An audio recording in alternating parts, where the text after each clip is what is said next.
ദൈവനാമം മഹത്വപ്പെടുമാറാട്ടെ. ഒരിക്കൽ കൂടി കൃപാവരങ്ങൾ എന്നുള്ള വിഷയം പഠിക്കുവാൻ ദൈവം നമുക്കൊരു അവസരം നൽകി.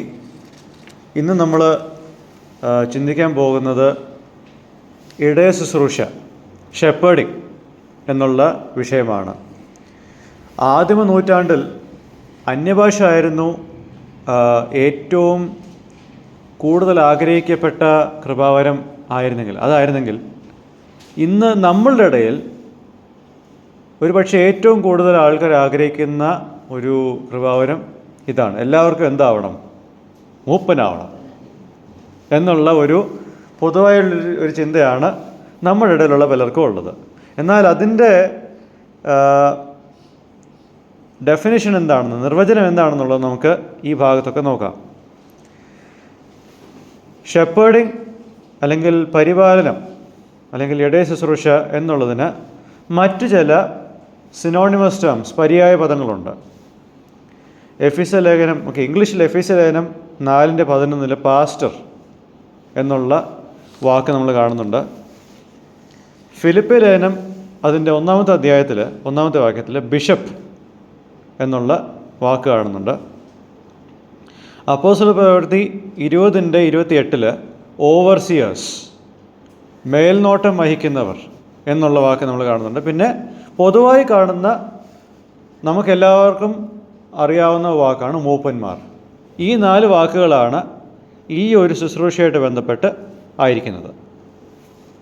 അപ്പോൾ ഈ 4 വ്യത്യസ്ത വാക്കുകളുടെ അർത്ഥം എന്തൊക്കെയാണെന്നും അതെന്താണ് നമ്മളോട് ആശയവിനിമയം നടത്തുന്നതെന്നുള്ളതെല്ലാം നമുക്ക് ശ്രദ്ധിക്കാം. 1. The word elder suggests that the one possessing the gift of shepherding is mature in faith, who has made the journey of faith for quite a number of years. മൂപ്പൻ എന്നുള്ള ആ വാക്ക്, ഇടയ ശുശ്രൂഷ ചെയ്യുന്ന മൂപ്പൻ എന്നുള്ള വാക്ക് അർത്ഥമാക്കുന്നത് ഈ പ്രത്യേക വ്യക്തി വിശ്വാസത്തിൽ പക്വത വന്നിട്ടുള്ളൊരു വ്യക്തിയാണ്. അതുമാത്രമല്ല, വിശ്വാസയാത്രയിൽ അനേകം നാളുകൾ പിന്നിട്ട ഒരു വ്യക്തിയാണ്. അതാണ് മൂപ്പൻ എന്നുള്ള വാക്കുകൊണ്ട് അർത്ഥമാക്കുന്നത്. ഓവർസിയർ, മേൽനോട്ടം വഹിക്കുക എന്നുള്ള വാക്ക് എന്താണ് സജസ്റ്റ് ചെയ്യുന്നത്? The one who shepherd's is in charge and in control over the affairs of the church and it's gatherings. എന്ന് വെച്ചാൽ ഇടയ ശുശ്രൂഷ വഹിക്കുന്ന ഒരാൾ എല്ലാത്തിൻ്റെയും മേൽനോട്ടം വഹിക്കുകയും പ്രത്യേകിച്ച് സഭയുടെയും അതിൻ്റെ വരവുകളുടെയും നിയന്ത്രണം കയ്യിൽ വെക്കുന്ന അല്ലെങ്കിൽ കയ്യിലായിരിക്കുന്ന ഒരാളാണ് ഒരു ഇടയൻ. പാസ്റ്റർ എന്നുള്ള വാക്ക് ഇടയൻ എന്താണ് ചെയ്യുന്നതെന്നുള്ളതിൻ്റെ ഭാഗമാണ്. What a shepherd does is pastoring. പലപ്പോഴും നമ്മൾ ഈ ഒരു പ്രത്യേക പദപ്രയോഗം നമ്മളുടെ ഇടയിലുള്ള മൂപ്പന്മാർക്ക് ഉപയോഗിക്കാറില്ല. പെന്തക്കോസ്തുകാർ നമ്മൾ അകറ്റി നിർത്തുന്നുണ്ട്. പാസ്റ്റർ എന്നുള്ള വാക്ക് നമ്മളുടെ ഇടയന്മാർക്ക് നമ്മൾ ഉപയോഗിക്കാറില്ല. പക്ഷേ ബൈബിൾ അതിനെ വിശേഷിപ്പിക്കുന്നത് കൊണ്ട് അത് ഉപയോഗിക്കുന്നതിൽ തെറ്റില്ല. നമ്മളുടെ മൂപ്പന്മാരെ നമ്മൾ പാസ്റ്റർമാരെന്ന് വിളിക്കുന്നതിൽ നമുക്ക് അങ്ങനെ ഓടായിട്ട് ഫീൽ ചെയ്യേണ്ട കാര്യമൊന്നുമില്ല. ബിഷപ്പ് എന്നുള്ള വാക്കും നമ്മൾ ഉപയോഗിക്കാത്ത മറ്റൊരു പദമാണ്. പ്രത്യേകിച്ച് നാമധേയ ക്രൈസ്തവരുടെ ഇടയിൽ കൂടുതൽ ഉപയോഗിക്കപ്പെടുന്ന ഒരു വാക്കായതുകൊണ്ട് നമ്മളിതിനെ ഉപയോഗിക്കാറില്ല. However, the Bible uses this to mean regarding the office of the pastor or the work of the shepherd. ഒരു ഇടയൻ്റെ ഉത്തരവാദിത്വവും അദ്ദേഹത്തിൻ്റെ ഓഫീസും ഡിഫൈൻ ചെയ്യുന്ന ഒരു വാക്കായിട്ട് നമ്മളിതിനെ കാണേണ്ടതായിട്ടുണ്ട്. അപ്പോൾ ഈ ഒരു പ്രത്യേക കൃപാവരത്തിൻ്റെ ഡെഫിനിഷൻ എന്താണ്? നിർവചനം എന്താണ്? Pastors are those who are mature and have been Christians for a long time and use the work, office, position of an elder to shepherd other Christians into the maturity that Christ demands by presiding over the church and its gatherings. അതായത് ഒരു സഭയിലും അതിൻ്റെ വരവുകളിലും മേൽനോട്ടം വഹിക്കുന്നതിലൂടെ ഇടയ ശുശ്രൂഷയിലായിരിക്കുന്ന പക്വതയുള്ള അനേകം നാളുകൾ വിശ്വാസ യാത്രയിൽ പൊക്കോണ്ടിരിക്കുന്ന ഈ വ്യക്തികൾ മൂപ്പൻ എന്നുള്ള ഇവരുടെ ജോലി തസ്തിക ഉപയോഗിച്ച് മറ്റ് ക്രിസ്ത്യാനികളെ ക്രിസ്തുവിൻ്റെ പക്വതയിലേക്ക് എത്തിക്കുന്നു. ഇതാണ് ഇതിൻ്റെ നിർവചനം. ഇടയ ശുശ്രൂഷ എന്നുള്ളതിൻ്റെ വേലയിൽ ഉൾപ്പെട്ടിരിക്കുന്നത്? പലപ്പോഴും നമ്മളുടെയൊക്കെ മനസ്സിൽ നമ്മൾ കണ്ടുകൊണ്ടിരിക്കുന്ന ഒരു പ്രവണത, ഒരു മൂപ്പൻ്റെ മെയിൻ ശുശ്രൂഷ എന്താണെന്ന് ഒരു സാധാരണ വിശ്വാസിയോട് ചോദിച്ചാൽ അദ്ദേഹം പറയും അപ്പവും പാനപാത്രവും എടുത്തു കൊടുക്കുന്നതാണ് എന്നുള്ളത്. പക്ഷേ ബൈബിളിൽ നോക്കിയാൽ അത്തരം ഒരു ഡെഫിനിഷൻ ഒരു മൂപ്പൻ്റെ ജോലിയിൽ നമ്മൾ കാണുന്നില്ല, എവിടെയും കാണുന്നില്ല. അപ്പോൾ എന്താണ് ഈ മൂപ്പൻ എന്നുള്ള വേലയിൽ ഉൾപ്പെട്ടിരിക്കുന്ന കാര്യങ്ങൾ? ഒന്ന്, elders must labour in preaching and teaching of the word in order to provide biblical counsel to people facing various problems in many areas of life. ജീവിതത്തിൻ്റെ പല മേഖലകളിലും ആൾക്കാർ ഫേസ് ചെയ്യുന്ന പല പ്രശ്നങ്ങളെ ദൂരീകരിക്കുവാൻ മൂപ്പന്മാർ പരിശ്രമിക്കണം. എന്തിലാണ് പരിശ്രമിക്കേണ്ടത്? വചനം ശരിയായ രീതിയിൽ വ്യാഖ്യാനിച്ച് അതിനെ പ്രസംഗിക്കുകയും പഠിപ്പിക്കുകയും ചെയ്യുന്നതിലൂടെ ദൈവിക ആലോചന ജനങ്ങൾക്ക് പറഞ്ഞു കൊടുക്കുക. അതുവഴി ജനങ്ങൾ അവരുടെ ഡെയിലി ലൈഫിൽ ഫേസ് ചെയ്യുന്ന പല പ്രശ്നങ്ങൾക്കും പരിഹാരം വരുത്തുക. 2, they teach the word so that the congregation is protected from moral and doctrinal fallacies. Ephesians 4 verse 11 to 13. എഫീസ് ലേഖനം 4:11 മുതൽ 13 വരെയുള്ള വാക്യങ്ങളിൽ നാം കാണുന്നത് മൂപ്പന്മാർ വചനം പഠിപ്പിക്കേണ്ടതിൻ്റെ ആവശ്യകത എന്തുകൊണ്ടാണ്? ദൈവസഭ ധാർമ്മികമായിട്ടും ഉപദേശകരമായിട്ടുള്ള കാര്യങ്ങളിൽ വീഴ്ച സംഭവിക്കാതിരിക്കത്തക്കവണ്ണം അവരെ സുരക്ഷിതരാക്കുവാൻ വേണ്ടിയിട്ടാണ്. 3, restoring wayward flock by going after them and pursuing them with the word the way Jesus did. യേശു ചെയ്തതുപോലെ തെറ്റായ വഴികളിൽ പോകുന്ന ഈ ആട്ടിൻകൂട്ടത്തെ തിരികെ കൊണ്ടുവരണം. അതായത് അവരുടെ പിന്നാലെ പോയി യേശു പറഞ്ഞതുപോലെ വചനം പറഞ്ഞ് അവരെ തിരികെ കൊണ്ടുവരാനുള്ള ഉത്തരവാദിത്വം. അതാണ് മൂന്നാമത്തെ കാര്യം. 4th, according to Hebrews 13 verse 17, keeping watch over the souls of the flock entrusted to them as they have to give an account to God. എബ്രായ ലേഖനം 13:17 പറയുന്നത് പോലെ ദൈവം ഇവർക്ക് ഭരമേൽപ്പിച്ചിരിക്കുന്ന ആട്ടിൻകൂട്ടത്തിൻ്റെ മേൽ ഒരു സൂക്ഷ്മത അല്ലെങ്കിൽ അവർക്ക് വേണ്ടിയിട്ട് കാവൽ നിൽക്കുക. കാരണം ഇവരെ ഓർത്ത് മൂപ്പന്മാർ കണക്ക് കൊടുക്കേണ്ടതാണ് ദൈവത്തിനടുക്കൽ. 5ാമതായിട്ട് അപ്പോസ്തല പ്രവൃത്തി 6-ാമത്തെ അധ്യായം 4-ാമത്തെ വാക്യം. അവിടെ നമ്മൾ കാണുന്നത് എന്താ? Being on their knees in prayer for the spiritual well being of the flock. ദൈവത്തിൻ്റെ ആട്ടിൻകൂട്ടത്തിൻ്റെ ആത്മീക ഉന്നമനത്തിനായി മൂപ്പന്മാർ പ്രാർത്ഥനയിൽ ജാഗരൂകരായിരിക്കണം. 6th, leading by example, not ruling from a distance. 1 Peter 5 verse 7. Not ruling from a distance or not lording it over the flock.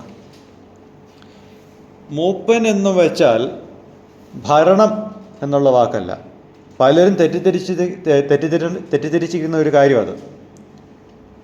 ഭരിക്കുന്ന ഒരു attitude ഇവിടെ ഇല്ല, അല്ലെങ്കിൽ കർത്തൃത്വം നടത്തുന്ന ഒരു ഭാഗം ഇവിടെ ഇല്ല. മറിച്ച് മാതൃക കാണിച്ച് അവരെ നയിക്കുക എന്നുള്ളതാണ് ഒരു മൂപ്പനെ സംബന്ധിച്ചിടത്തോളം ഉള്ള വലിയ ഒരു ഉത്തരവാദിത്തം. Leading by example. It's not ruling, it's leading. നയിക്കുക എന്നുള്ള കാര്യമാണ് ഇവിടെ കാതലായ വിഷയം. എന്ന് വെച്ചാൽ ജീവിതം കൊണ്ട് അവർക്കൊരു മാതൃക കാണിച്ചു കൊടുക്കുക, അതിൻ മൂലം അവരെ നേർവഴിക്ക് നടത്തുക.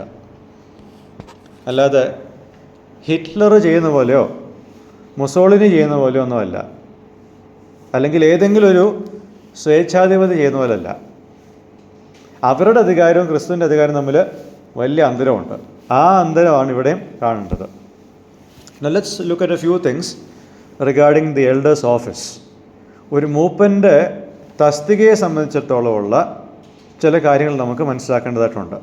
Number 1, elders are to be found in plurality in a local church, as elders were appointed in every church. തിരുവെഴുത്ത് നമ്മൾ കാണുന്ന പോലെ അപ്പോസ്തല പ്രവൃത്തി 14:23 20:28 ബഹുവചനത്തിലാണ് ഈ വാക്ക് പലപ്പോഴും നമ്മൾ കാണുന്നത്. കാരണം സഭകളിൽ മൂപ്പന്മാരെ ആക്കി എന്നുള്ളതാണ് നമ്മൾ കാണുന്നത്. ഒരു സഭയിൽ ഒരു മൂപ്പൻ എന്നുള്ള അളവിലല്ല, ഒരു സഭയിൽ ഒന്നിലധികം എന്നുള്ളതാണ് കണക്ക്. പല സ്ഥലങ്ങളിലും തിയറിറ്റിക്കലി ഒന്നിലധികം ഉണ്ട് മൂപ്പന്മാർ, പ്രാക്ടിക്കലായിട്ട് ഒന്നേ ഉള്ളൂ. അത് ഞാൻ വിശദീകരിക്കാം. കൂട്ടായിട്ട് എടുക്കേണ്ട തീരുമാനത്തിന് പകരം ഒരാളുടെ തീരുമാനമാണ് പലപ്പോഴും പല സഭകളിലും നടപ്പിലാക്കുന്നത്. എന്നുവെച്ചാൽ ഈ കൂട്ടത്തിൽ എഴുതപ്പെടാത്ത വലിയ മൂപ്പൻ, അദ്ദേഹം പറയുന്ന പോലെ ആയിരിക്കും ബാക്കി കാര്യങ്ങളെല്ലാം പോകുന്നത്. അദ്ദേഹം പറയുന്നതിനാണ് അവസാന വാക്ക്. അവിടെ അവസാന വാക്ക് തിരുവെഴുത്തിനല്ല, അവസാന വാക്ക് ഈ വലിയ മൂപ്പനാണ്. അപ്പോൾ നമ്മളുടെ ഇടയിലുള്ള ഒരു നല്ല കാര്യം ഒന്നിലധികം മൂപ്പന്മാർ സഭകളിലുണ്ടെങ്കിലും അതിൻ്റെ ഉള്ളിലെ ഒരു ലൂപ്പ് ഹോൾ എന്താ? ഈ ഒരാളാണ് സകലത്തെ നിയന്ത്രിക്കുന്നത്. അത് തെറ്റായ ഒരു പ്രവണതയാണ്. It's wrong according to scriptures. രണ്ടാമതായിട്ട്, being an elder is a full time job. ഒരു സുവിശേഷകനെ പോലെ, ഒരു ഉപദേഷ്ടാവിനെ പോലെ തന്നെ ഒരു പൂർണ്ണസമയ വേലയാണ് മൂപ്പന്മാർ എന്നുള്ളത്. എന്നാൽ നമ്മളിൽ പലരും ഇത്, അല്ലെങ്കിൽ നമ്മളുടെ ഇടയിൽ ഇങ്ങനൊരു കാര്യം അത്ര പ്രാവർത്തികമായിട്ടുമില്ല. ഇതൊരു പൂർണ്ണ സമയ വേലയാണെന്നുള്ളതിൻ്റെ തെളിവ് ഞാൻ തരാം. 1 തിമോത്തിയോസ് 5:17-18 വാക്യങ്ങൾ, അത് നമുക്കൊന്ന് വായിക്കാം. നന്നായി എന്ത് ചെയ്യുന്ന മൂപ്പന്മാരെയാ? നന്നായി മലയാളത്തിൽ ഭരിക്കുന്ന മൂപ്പന്മാരെന്നായിരിക്കുമല്ലോ എഴുതിയിരിക്കുന്നത്. പക്ഷേ ഗ്രീക്ക് ഭാഷയിൽ ഭരണമല്ല, നയിക്കുന്ന എന്നുള്ളതാണ്. അത് ഞാൻ നേരത്തെ ആദ്യം പറഞ്ഞത്, നയിക്കുന്ന മൂപ്പന്മാർ. So what should they get as per that verse? ആ ഒരു വാക്യത്തിൻ്റെ അടിസ്ഥാനത്തിൽ എന്താണ് ഇവർക്ക് ലഭിക്കേണ്ടത്? The elders who lead well are to be considered worthy of double honour. ഇരട്ടി മാനത്തിന് യോഗ്യരാകണം.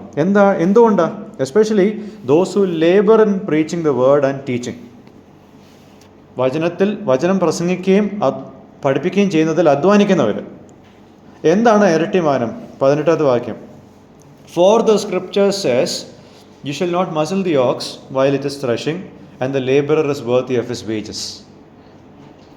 മെതിക്കുന്ന കാളയ്ക്ക് നോക്കക്കൊട്ട കെട്ടരുത്, വേലക്കാരൻ തന്നെ കൂലിക്ക് യോഗ്യനാണ്.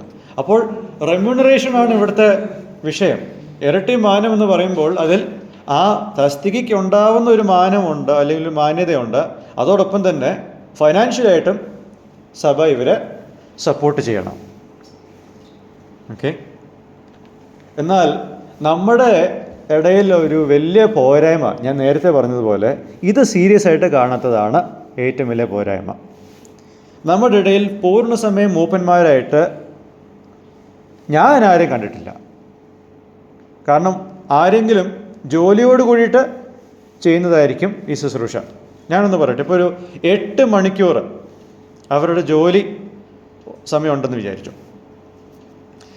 8 മണിക്കൂർ ഉറങ്ങിയാൽ ഉറങ്ങി. അപ്പോൾ 8 മണിക്കൂർ ഉറക്കം, 8 മണിക്കൂർ ജോലി, പിന്നെ ബാക്കിയുള്ള 8 മണിക്കൂറാണ് ഉള്ളത് ഈ ശുശ്രൂഷ ചെയ്യാൻ. അതിൻ്റെ ഇടയിൽ കുടുംബത്തിൻ്റെ കാര്യങ്ങൾ നോക്കണം, സഭയിലുള്ള ആൾക്കാർ വിസിറ്റ് ചെയ്യണം, വചനത്തിൽ അധ്വാനിക്കണം. അതല്ലേ ഈ 8 മണിക്കൂർ കൊണ്ട് നടക്കും? ഒന്ന് ചിന്തിച്ച് നോക്കി. മാർക്കറ്റിൽ പോകണം, അങ്ങനെയുള്ള അല്ലറ ചില്ലറ കാര്യങ്ങളൊക്കെ ചെയ്യണം. ഈ ബാക്കിയുള്ള 8 മണിക്കൂർ കൊണ്ട് ജോലിയോട് കൂടിയിട്ട് ഈ മൂപ്പൻ വേല ചെയ്യുന്ന ആൾക്കാർക്ക് എഫക്റ്റീവായിട്ട് ചെയ്യാൻ പറ്റുമോ? ഒരിക്കലും പറ്റത്തില്ല. സ്വന്തം കാര്യം നോക്കാൻ പോലും 8 മണിക്കൂർ മതിയാവുന്നില്ല, പിന്നെയല്ലേ സഭയുടെ കാര്യം. ഇനി നേരെ മറിച്ച് പൂർണ്ണസമയ വേല, ഈ ഒരു വേലയിലായിരിക്കുന്ന ആൾക്കാരെ നോക്കിയേ, അവർക്ക് വചനത്തിൽ അധ്വാനിക്കാനുള്ള സമയമുണ്ട്, അവർക്ക് സഭയിലെ വിശ്വാസികളെ വിസിറ്റ് ചെയ്യാനും അവരെ കൗൺസിൽ ചെയ്യാനും ഇഷ്ടം പോലെ സമയമുണ്ട്. അവർ അതിനു വേണ്ടിയിട്ട് ഡെഡിക്കേറ്റഡാണ്. അങ്ങനെ ഡെഡിക്കേറ്റഡ് ആയതുകൊണ്ട് നല്ല വചനമായിരിക്കും എല്ലാവരും കേൾക്കാൻ പോകുന്നത്. അല്ലാത്തവർ ലെഫ്റ്റ് ഓവേഴ്സാണ് പ്രസംഗിക്കുന്നത്. ഞാൻ പറയുന്നത് മനസ്സിലാവുന്നുണ്ടോ? ജോലിയോട് കൂടിയിട്ട് ചെയ്യുന്ന ആൾക്കാരുടെ വചന ശുശ്രൂഷ പോലെയല്ല ഇതിന് പൂർണ്ണമായിട്ട് സമയം കൊടുത്തിട്ട് ചെയ്യുന്നതിൻ്റെ വചന ശുശ്രൂഷ പോലെ. രണ്ടും വ്യത്യാസമാണ്. അങ്ങനൊരു സിസ്റ്റം നമ്മുടെ ഇടയിൽ ഇല്ലാത്തതുകൊണ്ട് മാത്രമാണ് ആത്മീകമായിട്ടുള്ള പോഷണം നമ്മുടെ സഭകളിൽ വേണ്ടത്ര കിട്ടാത്തത്. ഞാൻ കഴിഞ്ഞ തവണ പറഞ്ഞതുപോലെ പല ആൾക്കാർക്കും ശുശ്രൂഷ രംഗത്ത് നിൽക്കുന്ന പല ആൾക്കാർക്കും അവർക്ക് മെയിനായിട്ടുള്ള ശുശ്രൂഷ ഇടയ ശുശ്രൂഷയാണ് പല ആൾക്കാർക്കും. എന്നാൽ നമ്മുടെ ഇടയിൽ പൂർണ്ണസമയ ഇടയൻ എന്നുള്ള കോൺസെപ്റ്റ് ഇല്ലാത്തത് കൊണ്ട് ഇവർക്ക് വേലയിൽ തുടരുകയും വേണം. അതുകൊണ്ട് എന്താ അവരറിയപ്പെടുന്നത് എങ്ങനെയാണ്? സുവിശേഷകന്മാരായിട്ട്. സുവിശേഷകന്മാരെന്ന് നമ്മൾ അറിയുന്ന പലരും അതിൽ ചിലർ ഉപദേഷ്ടാക്കന്മാർ മാത്രമാണ്, മറ്റു ചിലർ മൂപ്പന്മാർ മാത്രമാണ്. ബാക്കിയുള്ളവരാണ് സുവിശേഷ വേലയിൽ വ്യാപൃതരായിരിക്കുന്നത്. അപ്പോൾ നമ്മുടെ സമൂഹത്തിൽ ഈ ഉപദേഷ്ടാവിനും മൂപ്പന്മാർക്കും ഒരു പൂർണ്ണസമയ വേല എന്നുള്ള അംഗീകാരം കിട്ടാത്തതുകൊണ്ട് തന്നെ അവരറിയപ്പെടേണ്ടി വരുന്നത് സുവിശേഷകന്മാരെന്നുള്ള തസ്തികയിലാണ്. എന്നിട്ട് അവരെ പറ്റി നമ്മൾ കുറ്റം പറയും. ഇവർ പുറത്ത് ആരോടും സുവിശേഷീകരണം നടത്തുന്നില്ല, പരസ്യയോഗങ്ങൾക്കൊന്നും വരുന്നില്ല. ഇല്ലാത്ത വിളിയുടെ പേരിൽ അവരെങ്ങനെ പുറത്തിറങ്ങുന്നത്? അതൊന്ന് ചിന്തിച്ച് നോക്കിയേ. അവരെ പറ്റി ദൈവത്തിൻ്റെ മെയിൻ വിളി പരിപാലിക്കുക എന്നുള്ളതാണ്. അതിന് പക്ഷേ ഫ്രീഡം കൊടുക്കുന്നില്ല നമ്മളുടെ സമൂഹം. അതിന് ഫ്രീഡം കൊടുക്കാതെയാണ് നമ്മൾ ഇങ്ങനെ അവരെ വിമർശിക്കുന്നത്. അതാണ് നമ്മളെ പോരായ്മ. ഇതിനെപ്പറ്റി ആരും സംസാരിക്കത്തുമില്ല. പക്ഷേ ഫ്രസ്ട്രേറ്റഡ് ആയിരിക്കുന്ന പല ആൾക്കാർക്കും ഇതൊരു ഫ്രീഡം ആയിക്കോട്ടെ എന്ന് കരുതിയാണ് ഞാനിത് പറയുന്നത്. ഇതൊരു പൂർണ്ണസമയ വേലയാണ് എന്നുള്ള കാര്യം നമ്മൾ മനസ്സിലാക്കി തന്നെ മുന്നോട്ട് പോകണം. എൽഡേഴ്സ്, അവർക്ക് സഭ ഒരു കൂട്ടായ്മ കൊടുത്തിരിക്കണം. This is the Bible's pattern. വചനം പറയുന്നത് ഇങ്ങനെയാണ്. നമ്മൾ കാലാകാലങ്ങളായിട്ട് എന്തൊക്കെ ചെയ്യുന്നു എന്നുള്ളത് ഞാൻ നോക്കുന്നില്ല. What matters is what the Bible tells. എന്താണ് നമുക്ക് ആധാരം? ബൈബിൾ എന്താണ് പറയുന്നത് എന്നുള്ളതാണ്. അത് മതി. തേർഡ്ലി, പല ആൾക്കാരും മൂപ്പന്മാരുടെ യോഗ്യതകൾ പറയും, ക്വാളിഫിക്കേഷൻസ് ഓഫ് എൽഡേഴ്സ്. പക്ഷെ ഞാൻ 1 തിമോത്തിയോസിൻ്റെ 3-ാമത്തെ അധ്യായവും തീത്തോസിൻ്റെ 1-ാമത്തെ അധ്യായത്തിലും കാണുന്നത് യോഗ്യതകളല്ല, ലക്ഷണങ്ങളാണ്. ഇത് രണ്ടും തമ്മിൽ വ്യത്യാസമുണ്ട്. What you see in 1 Timothy 3 and Titus 1, they are not qualifications of elders. They are the marks of an elder, or the symptoms if you want to. ചില ലക്ഷണങ്ങൾ കണ്ടാൽ ഇന്ന രോഗമാണെന്ന് സ്ഥിരീകരിക്കുന്ന പോലെ ഇന്ന ലക്ഷണങ്ങൾ കണ്ടാൽ ഇദ്ദേഹം ഒരു മൂപ്പൻ ക്വാളിറ്റി ആണെന്നുള്ളത് നമുക്ക് മനസ്സിലാക്കാൻ സാധിക്കും. അപ്പോൾ ഈ തരം മാർക്സ് ഓഫ് എൻ എൽഡർ നമുക്ക് കാണാൻ സാധിക്കും. ഒരു മൂപ്പന് ഈ ലക്ഷണങ്ങളെല്ലാം ഉണ്ടായിരിക്കണം സഭയിൽ മൂപ്പനാവാൻ. 1 തിമോത്തിയോസ് 3 എത്ര കൂട്ടം കാര്യങ്ങൾ നമ്മൾ കാണുന്നത്? 14 കൂട്ടം കാര്യങ്ങളാണോ? ഓക്കെ. അപ്പോൾ അത് മുഴുവനായിട്ട് വേണം. അല്ലാതെ ഒന്ന് മാത്രം മാറ്റിക്കൊണ്ടുള്ള ഒരു അറേഞ്ച്മെൻറ്റും തിരുവെഴുത്ത് അനുവദിക്കുന്നില്ല. ഒന്ന് ആലോചിച്ച് നോക്കിയേ. ഒരു മൂപ്പനായിട്ടിരിക്കുന്ന ഒരാൾ ഹൗസ് വിസിറ്റിംഗ് നടത്തും, പക്ഷെ പ്രസംഗിക്കില്ല, വചനം പഠിപ്പിക്കത്തില്ല. വചനം പഠിപ്പിക്കാനും പ്രസംഗിക്കാനും പുള്ളി വിമുഖത കാണിക്കും. അദ്ദേഹത്തെ ഒരു മൂപ്പൻ എന്ന് വിളിക്കാൻ പറ്റുമോ? ഒരിക്കലുമില്ല. കാരണം ഉപദേശിപ്പാൻ സമർത്ഥൻ എന്നുള്ള കാര്യം 1 തിമോത്തിയോസ് 3:2 പറയുന്നൊരു കാര്യമാണ് apt to teach, able to teach എന്നുള്ളത്. ഇനി വേറൊരു ഉദാഹരണം എടുക്കാം. നല്ല അടിപൊളി പ്രസംഗമാണ്, എല്ലാവരും കാണുകയും ചെയ്യും. പക്ഷേ പുറമേ ഉള്ള ആൾക്കാർക്ക് ഇദ്ദേഹത്തെ പറ്റി ദൈവികപരമായിട്ടുള്ള അഭിപ്രായമില്ല, നല്ല സാക്ഷ്യമില്ല. മൂപ്പനാക്കാൻ പറ്റുമോ? ഒരിക്കലുമില്ല. ഇനി പുറമേ നല്ല സാക്ഷ്യമുണ്ട്, പ്രസംഗിക്കുകയും ചെയ്യും, ഭാര്യയോട് മര്യാദയില്ലാതെ പെരുമാറുകയും ചെയ്യും. മൂപ്പനാക്കാൻ പറ്റുമോ? ഇല്ല. ഇനി ഇതെല്ലാം ഉണ്ടെങ്കിലും പണത്തിനോട് നല്ല ആർത്തിയാണ്. എന്ന് വെച്ചാൽ ഞാൻ നേരത്തെ പറഞ്ഞല്ലോ, എൽഡർഷിപ്പ് എന്നുള്ളത് ഒരു പെയ്ഡ് ജോബാണ്, പക്ഷെ അതിനോടുള്ള ആർത്തിയാണ് കൂടുതൽ. അങ്ങനെയുള്ള ഒരാളെ മൂപ്പനാക്കാൻ പറ്റുമോ? ഇല്ല.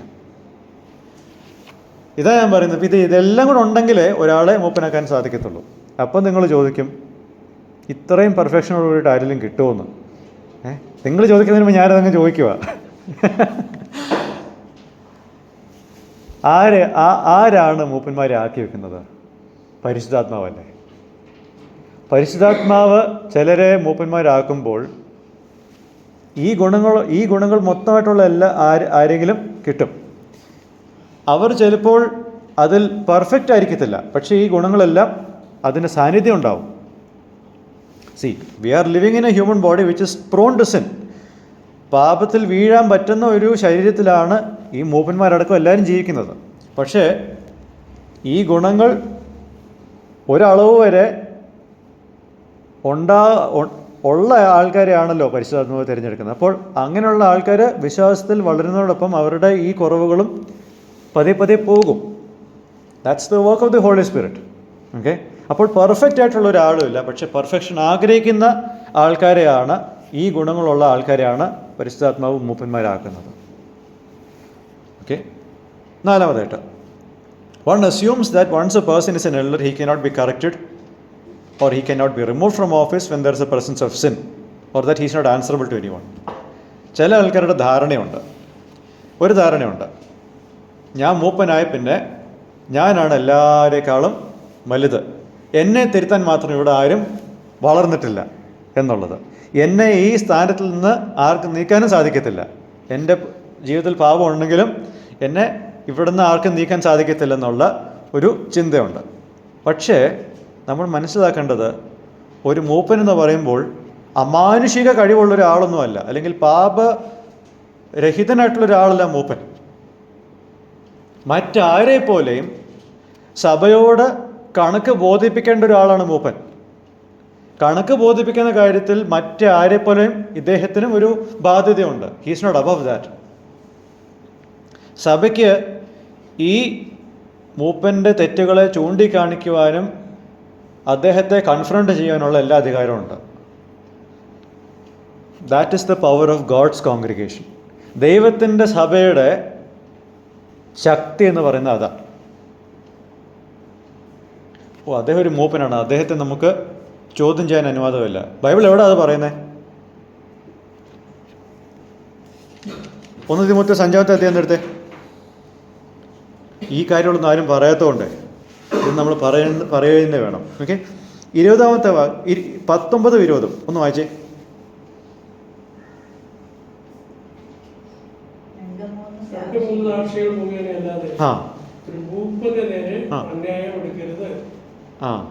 ഓക്കെ. അത് നമുക്ക് 20-ാമത്തെ വാക്യം കുറച്ച് കഴിഞ്ഞിട്ട് വായിക്കാം. അപ്പോൾ നമ്മൾ ചിന്തിക്കുന്നത് ഒരു മൂപ്പൻ്റെ നേരെ അന്യായമേ എടുക്കരുതെന്നുള്ളതാണ്. പക്ഷെ ഇവിടെ എന്താ പറയുന്നത്? 2-3 സാക്ഷികൾ ഇല്ലാതെ, എന്ന് വെച്ചാൽ ആർക്കെങ്കിലും ചുമ്മാ എന്തെങ്കിലും ആരോപണം പറയാന്നുള്ളതല്ല. ആരോപണം ഉന്നയിക്കുമ്പോൾ അതിന് ശക്തമായിട്ടുള്ള തെളിവുകൾ വേണം, സാക്ഷികൾ വേണം, എങ്കിൽ ആരോപണം ഉന്നയിക്കണം. ഇത്രയും കാര്യങ്ങൾ ഉണ്ടെങ്കിൽ. അപ്പോൾ ഉന്നയിക്കരുതെന്നല്ല, ഉന്നയിക്കാം. ഇനി 20-ാമത്തെ വാക്യം വായിച്ചേ.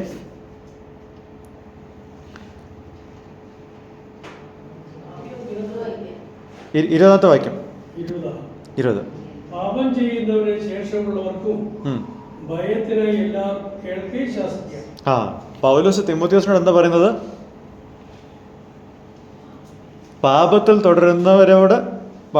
തുടരുന്നവരെ മറ്റുള്ളവരുടെ സാന്നിധ്യത്തിൻ്റെ മുമ്പാകെ ശാസിക്കണം. ആരെ പറ്റിയാ?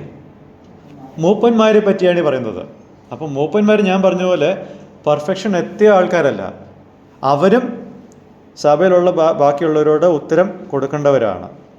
അപ്പോൾ അവർക്കും ഈ പറയുന്ന ശിക്ഷാ നടപടികൾ സഭ കൊടുക്കേണ്ടതാണ്. The elder is not above the church. സഭയ്ക്ക് മുകളിലല്ല മൂപ്പന്മാർ. The elders are sheep and shepherd at the same time. മൂപ്പന്മാരെ സംബന്ധിച്ചിടത്തോളം അവർക്കൊരു യുണീക്ക് പദവി എന്താണെന്നറിയോ? അവർ ഒരേ സമയം ഇടയനുമാണ് ആടുമാണ്. സ്കൂളിലെ ക്ലാസ് മോണിറ്റർ പോലെ. ടീച്ചർ ഇല്ലാത്തപ്പോൾ ക്ലാസ് മോണിറ്റർ എന്താ ചെയ്യുന്നത്? ടീച്ചർക്ക് പകരം ക്ലാസ്സിനെ നിയന്ത്രിക്കുന്നു. ക്ലാസ് മോണിറ്ററും ഒരു സ്റ്റുഡൻ്റ് ആണെന്നും കൂടെ ഓർക്കേണ്ടതുപോലെ തന്നെയാണ് ഇവിടെ. അതുകൊണ്ട് അവരും ഡിസിപ്ലിന് അതീതമല്ല, അവരും ഡിസിപ്ലിന് വിധേയമായിട്ട് തന്നെയാണ് ഇരിക്കേണ്ടത്. അഞ്ചാമതായിട്ട്, elders are not to be of the female gender. സ്ത്രീകളാരും മൂപ്പൻ സ്ഥാനത്തേക്ക് ഉണ്ടാവാൻ പാടില്ല. എന്നുവെച്ചാൽ അപ്പോസ്തലന്മാരും സുവിശേഷകന്മാരോടൊപ്പം തന്നെ മൂപ്പന്മാരും എന്നുള്ള ഈ ചിലപ്പോൾ എനിക്ക് ഈ 3 തസ്തികളിൽ അല്ലാതെ ബാക്കി എല്ലാ സ്ഥലങ്ങളിലും സ്ത്രീകൾക്ക് സ്ഥാനമുണ്ട്. ബൈബിൾ നോക്കിയാൽ അപ്പോസ്തലന്മാരിൽ ഫീമെയിൽ അപ്പോസ്റ്റൽസ് ആരുമില്ല, സുവിശേഷകന്മാരിലും അതില്ല, മൂപ്പന്മാരിലും ഇല്ല. പക്ഷെ ബാക്കിയുള്ള കൃപാവരങ്ങളിലെല്ലാം സ്ത്രീ സാന്നിധ്യമുണ്ട്. പ്രവചനത്തിലുണ്ട്. ഫിലിപ്പോസിൻ്റെ 4 പെൺമക്കൾ പ്രവചിച്ചിരുന്നു. ഓക്കെ, അപ്പോൾ ഇതൊരു പുരുഷന് മാത്രമുള്ള ഒരു ഉത്തരവാദിത്തമാണ്. എന്ന് വെച്ചാൽ ഇവിടെ പുരുഷാധിപത്യമൊന്നുമില്ല കേട്ടോ. ഇവിടെ സ്ത്രീ വിരോധവും ഇല്ല. ഒരു ഓക്കെ. അപ്പോൾ 6-ാമത്തെ കാര്യം, പലരും മൂപ്പൻ്റെ ശുശ്രൂഷ ഒരു സ്ഥാനമായിട്ടാണ് കാണുന്നത്, ഒരു പൊസിഷനായിട്ട്. പക്ഷേ 1 തീമോഥെയോസ് 3:1 ഒരുവൻ മൂപ്പനാവാൻ ആഗ്രഹിക്കുന്നുണ്ടെങ്കിൽ ആ വ്യക്തി ഒരു നല്ല വേലയാണ് ആഗ്രഹിക്കുന്നത്, ഒരു വേലയായിട്ട് ആണ് കാണേണ്ടത്. ഓക്കെ, അപ്പോൾ ഇതിൽ അടങ്ങിയിരിക്കുന്ന മറ്റൊരു കാര്യമുണ്ട്. No one should be forced to be an elder. ഒരു മൂപ്പനാകുവാൻ നമ്മൾ ആരെയും നിർബന്ധിക്കരുത്. അത് ആഗ്രഹത്താൽ ചെയ്യുന്ന ഒരു കാര്യമായിരിക്കണം. പലപ്പോഴും നമ്മൾ ചിന്തിക്കും, അങ്ങനെയൊക്കെ ആഗ്രഹം വെക്കുന്നത് തെറ്റല്ലേ? ഇതൊക്കെ നമുക്ക് നൽകപ്പെടേണ്ടതല്ലേ? ശരിയാണ്, നൽകപ്പെടേണ്ടതാണ്. പക്ഷെ അതിന് ആഗ്രഹവും വേണം. അതാണ് ഞാൻ നേരത്തെ പറഞ്ഞത്, ഇതാരും നിർബന്ധിച്ച് ചെയ്യിപ്പിക്കരുതെന്നുള്ളത്. ഓക്കെ. 7-ാമത്തെ കാര്യം, this is an office that gives great emphasis on teaching God's word and hence they must be apt to teach. ഈ പറയുന്ന പല ലക്ഷണങ്ങൾ, 3-ാമത്തെ അധ്യായത്തിൽ പറയുന്ന പല ലക്ഷണങ്ങൾ അത് മൂപ്പന്മാർക്ക് മാത്രമുള്ളതല്ല, എല്ലാവർക്കും ഉള്ള കാര്യമാണ്. ഏക ഭാര്യയുള്ള ഭർത്താവ് അത് മൂപ്പന്മാർക്ക് മാത്രമുള്ളതാണ്, അല്ല, എല്ലാവർക്കും ഉള്ളതാണ്. ഓക്കെ. എന്നാൽ മറ്റുള്ളവരെ മൂപ്പന്മാരിൽ നിന്നും വ്യത്യസ്തരാക്കുന്നത് മൂപ്പന്മാർക്ക് എന്നല്ലെങ്കിൽ മൂപ്പന്മാരെ മറ്റുള്ളവരിൽ നിന്നും വ്യത്യസ്തമാക്കുന്നത് മൂപ്പന്മാർക്ക് ഉപദേശിപ്പാൻ സമർത്ഥൻ എന്നുള്ള ആ ഒരു കാര്യം മാത്രമാണ്. ബാക്കി ആർക്കും അത് ആവശ്യമില്ല. ഓക്കെ. ഒരു ഉദാഹരണം കൂടി പറയാം. നമ്മളിൽ പലർക്കും ഡ്രൈവിംഗ് അറിയാം. ഡ്രൈവിംഗ് സ്കൂളിലെ ഇൻസ്ട്രക്ടർക്കും ഡ്രൈവിംഗ് അറിയാം. എന്നാൽ അദ്ദേഹത്തിനുള്ള കഴിവ് നമുക്കില്ല. എന്താ? ഡ്രൈവിംഗ് എങ്ങനെ ചെയ്യണമെന്ന് പഠിപ്പിക്കുന്ന കഴിവ് നമുക്കില്ല. ഓക്കെ. ഈ സദസ്സിലിരിക്കുന്ന രക്ഷിക്കപ്പെട്ട എല്ലാവർക്കും ഉപദേശ സത്യങ്ങൾ അറിയണം, മൂപ്പന്മാരും ഉപദേശ സത്യങ്ങൾ അറിയണം. എന്നാൽ മറ്റ് വ്യക്തികളും മൂപ്പന്മാരും തമ്മിലുള്ള വ്യത്യാസം, മൂപ്പന്മാർക്കത് പറഞ്ഞു കൊടുക്കാനുള്ള ശേഷിയുണ്ടെന്നുള്ളതാണ്. ഇപ്പോൾ ഞാൻ നല്ലൊരു ഡ്രൈവ് ചെയ്യും, ചില കാര്യങ്ങൾ എനിക്ക് വേണമെങ്കിൽ എൻ്റെ ഡ്രൈവ് ചെയ്യുന്ന ആളോട് പറയാം. 0 ലെവൽ മുതൽ പഠിപ്പിക്കാൻ പറ്റും? ഇല്ല. 0 ലെവൽ മുതൽ എനിക്ക് പഠിപ്പിക്കാൻ ഒക്കത്തില്ല. അതാണ് ഇതിലെ കാര്യം. ഇനി 8-ാമത്തെ കാര്യം, the Holy Spirit appoints elders.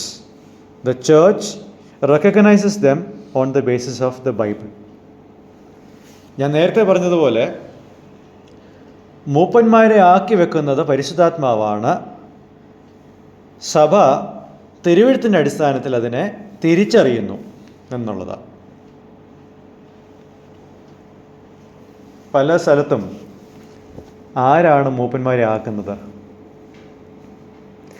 ചില സ്ഥലസഭകളിൽ ഓരോ കുടുംബത്തിനുള്ള റേഷനാണ് മൂപ്പൻ സ്ഥാനം.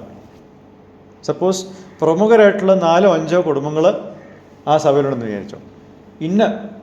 ആദ്യത്തെ കുടുംബത്തിൽ നിന്ന് ഒരാൾ മൂപ്പൻ, രണ്ടാമത്തെ വലിയ കുടുംബത്തിൽ നിന്ന് ഒരാൾ മൂപ്പൻ. അങ്ങനെ വീട്ടുപേരുടെ അടിസ്ഥാനത്തിലാണ് പല സഭകളിലും മൂപ്പന്മാരാകുന്നത്. വിദേശ രാജ്യങ്ങളിൽ വിദേശത്തും ഇവിടെയും പണക്കാരാരാണുള്ളത്? അവർ മൂപ്പന്മാർ. പണത്തെ നോക്കിയാണ് ചിലർ മൂപ്പനാക്കുന്നത്. പിന്നെ പ്രായം, അത് നോക്കിയാണ് മൂപ്പന്മാരാക്കുന്നത്. പക്ഷെ ഞാൻ പറയട്ടെ, ഒരാൾ പ്രായമായതുകൊണ്ട് സ്പിരിച്വൽ മെച്യൂരിറ്റി ഉണ്ടാവണമെന്നില്ല. അത് ഒരു വലിയ ഘടകമാണ്. ഒരുവൻ പ്രായമുള്ളവനാണെങ്കിലും സ്പിരിച്വൽ മെച്യൂരിറ്റി ഉണ്ടാവണമെന്നില്ല. പിന്നെ ചില സ്ഥലങ്ങളിൽ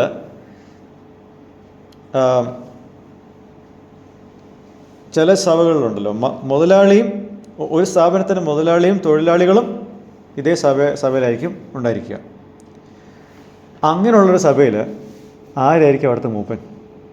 തൊഴിലാളി എന്തായാലും ആയിരിക്കത്തില്ല, മുതലാളി തന്നെ ആയിരിക്കും. അപ്പോൾ അങ്ങനെയുള്ള സ്ഥലങ്ങളിൽ ഈ മുതലാളിയെ ഓഫീസിലും സഹിക്കണം, സഭയിലും സഹിക്കണം. അതുകൊണ്ട് തന്നെ അങ്ങനെ സാഹചര്യത്തിൽ ഈ തൊഴിലാളി വേറെ സഭയിലേക്ക് പോകും. കാര്യം പിടികിട്ടുന്നുണ്ടല്ലോ. ഇതൊന്നും പരിശുദ്ധാത്മാവാക്കുന്നതല്ല. ഈ പറഞ്ഞ കാര്യങ്ങളൊന്നും പരിശുദ്ധാത്മാവാക്കുന്നതല്ല. കാരണം പരിശുദ്ധാത്മാവാക്കുന്നതാണെങ്കിൽ 1 തിമോത്തി 3:3 ലക്ഷണങ്ങളുണ്ടാവും. ഇവരെ സഭ തിരിച്ചറിയും. ഇന്നോ അല്ലെങ്കിൽ നാളെയോ അത് ആരെ തടസ്സപ്പെടുത്തിയാലും അവർ മൂപ്പൻ സ്ഥാനത്തേക്ക് വന്നിരിക്കുക തന്നെ ചെയ്യും. അപ്പോൾ അടുത്ത തവണ ഞാൻ വരുമ്പോൾ ഞാൻ 2 കാര്യങ്ങളോട് പറഞ്ഞ് നമുക്ക് അടുത്ത സെഷൻ നമുക്ക് അവസാനിപ്പിക്കാം. ഒന്ന്, applications resulting from the act of shepherding that elders do. ഇടയന്മാർ ചെയ്യുന്ന ശുശ്രൂഷയിൽ നിന്നും ഉള്ള ചില പ്രായോഗിക കാര്യങ്ങൾ എന്തൊക്കെയാണെന്നുള്ളതും, പിന്നെ the duties of a lay person in regard to an elder. ഒരു സാധാരണ വിശ്വാസിക്ക് മൂപ്പനോടുള്ള അല്ലെങ്കിൽ മൂപ്പന്മാരോടുള്ള ഉത്തരവാദിത്വം അതെന്താണെന്നുള്ളത് നമുക്ക് അടുത്ത ആഴ്ച അല്ലെങ്കിൽ അടുത്ത തവണ നമുക്കത് ചിന്തിക്കാം. ദൈവം നമ്മളെ സഹായിക്കട്ടെ.